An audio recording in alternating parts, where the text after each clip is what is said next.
নমস্কার বন্ধুরা, আশা করি সকলেই অনেক ভালো আছো। আমাদের এখানে প্রচণ্ড বৃষ্টি হচ্ছে, সারাদিন বৃষ্টির মধ্যেই কাটাচ্ছি। তো ঘরের মধ্যেই থেকেই আর কি যেটুকুন হয় সেটুকুনি করে দিন কাটানোর চেষ্টা করছি। পুজোর জন্য কেনাকাটা কেমন চলছে আমাকে জানাও। আমার তো চলছে না একদমই। তো যাই হোক, টুকটাক এটা ওটা ব্লাউজ করতে দিচ্ছি। তো এইভাবেই আমার কয়েকটি ছোট ছোট দিন যাপনের মুহূর্ত আপনাদের সাথে শেয়ার করছি।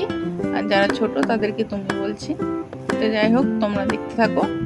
তো প্রথমে আজকে দুপুরবেলা টুকটুক করে দুধ জাল দেওয়া, মেয়ে জল ফোটানো, বোতল ফোটানো, এগুলো করতে করতে ভাবলাম যে এত বৃষ্টি হচ্ছে, তাহলে 2 প্যাকেট চাউমিন রয়েছে, সেদ্ধ করে রেখে দিই। তো চাউমিনটা সেদ্ধ করলাম। আর রান্না আজকে হয়েছে, খুব সুন্দর হয়েছে তরকারিটা, জানেন? আলু দিয়ে, ঝিঙে দিয়ে, আর হচ্ছে ছোট ছোট যে চুনো মাছ হয় ওইটা দিয়ে শুকনো শুকনো তরকারি, আর লাল শাক ভাজা হয়েছে বাদাম দিয়ে। এটা আমাদের পুকুরের মাছ, যেটুকুন ভাগে পেয়েছিল ওইটুকুনি টুকরো টুকরো করে 6 পিস করা হয়েছে, সবার জন্য 1 পিস করে। আমার শ্বশুরমশাই মাছ কিনলে অবশ্য অনেক বড় বড় পিস করে, কিন্তু পুকুরের মাছ যতটুকুন ভাগে হয় ততটুকুনি। মেয়ের দুধ জাল দেওয়াও কমপ্লিট, মোটামুটি জল টল সবই ভরা হয়ে গেছে। দুধটা এইটা দিয়ে ঢেকে রাখি জালিটার মতন দিয়ে, কারণ বর্ষাকাল তো পোকা টোকা পড়ে যেতে পারে। তো এখন আমার খিদেই পাইনি, তো 2টো কলা নিয়ে আমি চলে এসেছি। কলা 2টো খাবো, পরে ভাত খাবো যখন খিদে পাবে। ওই ঘড়িতে ধরুন ওই 1:20 মতো হয়েছে। ঘরটার পরিষ্কারই রয়েছে, আপাতত আর গুছানো লাগবে না। প্রচণ্ড বৃষ্টি হচ্ছে বাইরে, প্রচণ্ড। তো যাই হোক, বিকেলবেলা একটু ওয়ার্কআউট করেছি। পেটে সেই সিজারের যে বেল্ট হয় না, ওই সিজারিয়ান বেল্টটা লাগিয়েছি, কারণ পেটটা প্রচণ্ড ফুলে আছে। এই বেল্টটা না লাগালে পেটটা কমবে না, আর রেগুলার লাগানো হচ্ছে না। তো দেখুন, আমি আস্তে আস্তে করে আয়নার সামনে দাঁড়িয়ে ছবি তোলা শিখে গেছি। মনে মনে হেভি আনন্দ হচ্ছে, ইস আমি ছবিটা তুলতে পেরেছি। যদিও আয়নাটা আজকে অতটা ক্লিন নয়, কিন্তু যাই হোক, ফাইনালি কয়েকবার চেষ্টার পর আমি আয়নার সামনে দাঁড়িয়ে ছবি তোলা তুলতে পেরেছি। এবার আমার যে দুঃখটা ছিল যে আমার লাইট ভিডিওর যে স্ট্যান্ড নেই, আমি কিছু ড্রেস পরলে দেখাতে পারবো না, সেই দুঃখটা অনেকটা কমেছে। যদিও দেখুন, স্ট্যান্ডের সামনে দেখাতে তো একটা অন্যরকম লাগে, কারণ ওখানে লাইট থাকে। এখানে আমার ঘরের আলোটা হয়তো অতটা ভালো আসে না, তবু যতটুকুন আর কি মেকআপ হয়। আমি এখান থেকে বলতে পারছি না যে কখনো মনিটাইজেশন পাবো কি পাবো না। এই বেরোচ্ছি, আমাদের পাড়াতে সামনে একটু দরকার আছে, তো ওখান থেকে আবার যাবো সেলাই যেখানে দিয়েছি দিদিভাইয়ের কাছে। তো তখন আপনাদেরকে দেখাবো। এই যে কুর্তিটা, আমার প্রচুর জামা আছে, কিন্তু বৃষ্টিতে না ধুয়ে কোথাও শুকোতে যাওয়ার জায়গা থাকছে না। সবাই দিচ্ছে, তো ওই জন্য আমি বেশি ভালো ড্রেসগুলো বার করছি। বৃষ্টিটা কমে তারপরে আরো ভালোভাবে সারবো।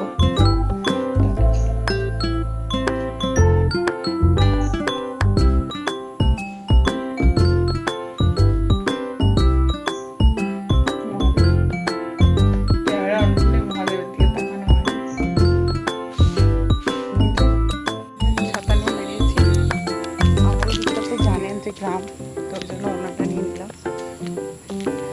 তাদের বাড়ি যাচ্ছি, তাদের বাড়ি এবার কোনোভাবে নাইটি পরে যাওয়া যাবে না। একদিন গিয়েছিলাম বলে কমপ্লেন করেছিল, পাড়ার মধ্যে কিন্তু পছন্দ করে না, ঠিক আছে? সে ওটা একটা বউ মানুষ, নাইটি পরে চলে এসছে কেন, রেডি হয়ে আসেনি কেন?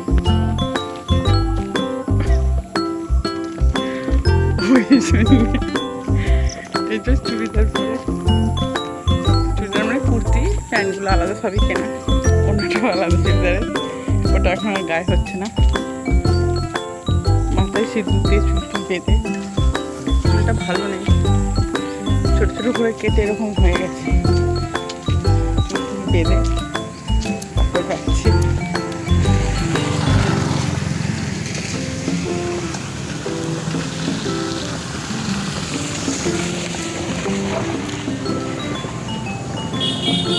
মানুষের এটাও কমপ্লেন, নাইটি পরে কেন এসছে।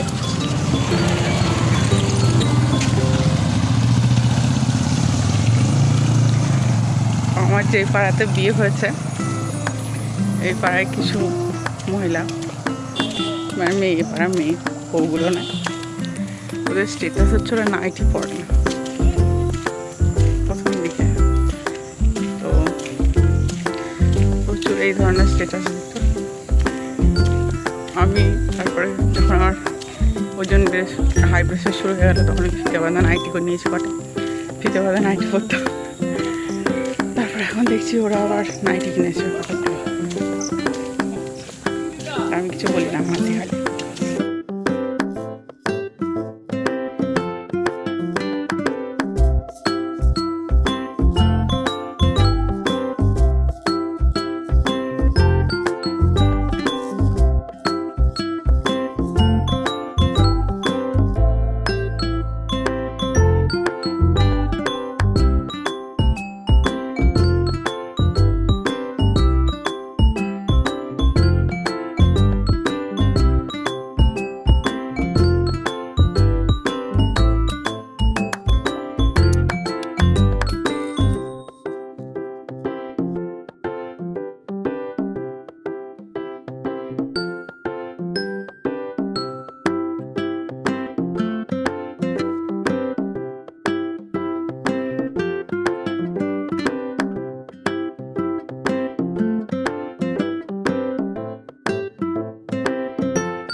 হাজব্যান্ড তো এখনো আসেনি, বসেছিলাম একটু রিল করতে, মেয়ে চলে এসছে, এসে নতুন বদমাইশি দুষ্টুমি আবিষ্কার করেছে।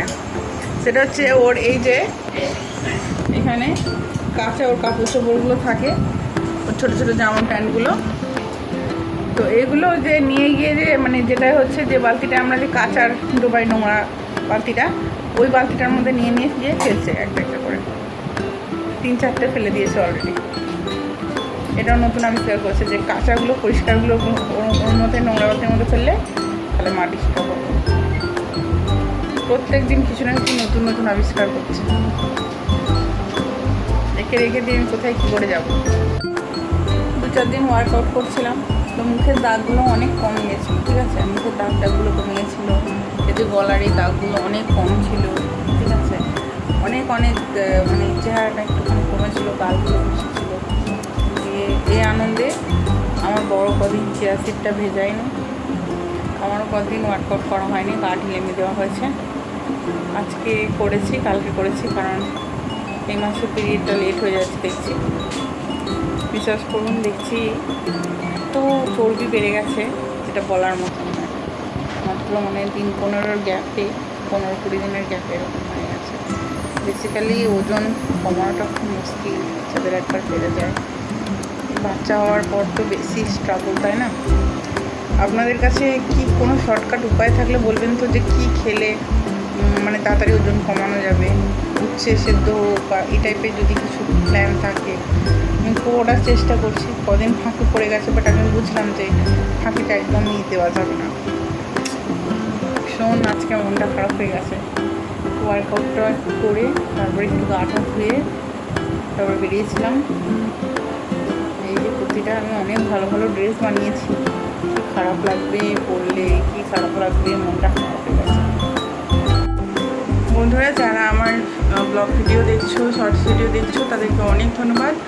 আর যদি তোমাদের ভিডিওগুলি ভালো লেগে থাকে অবশ্যই একটি লাইক, কমেন্ট এবং সাবস্ক্রাইব করতে ভুলো না, যাতে আমরা চ্যানেলটিকে আরও বড় করতে পারি। এবং আমি চেষ্টা করব তোমাদেরকে সব সময় রেগুলার ভালো ভালো ভিডিও আপলোড দেওয়ার এবং তথ্যবহুল। অনেক ধন্যবাদ।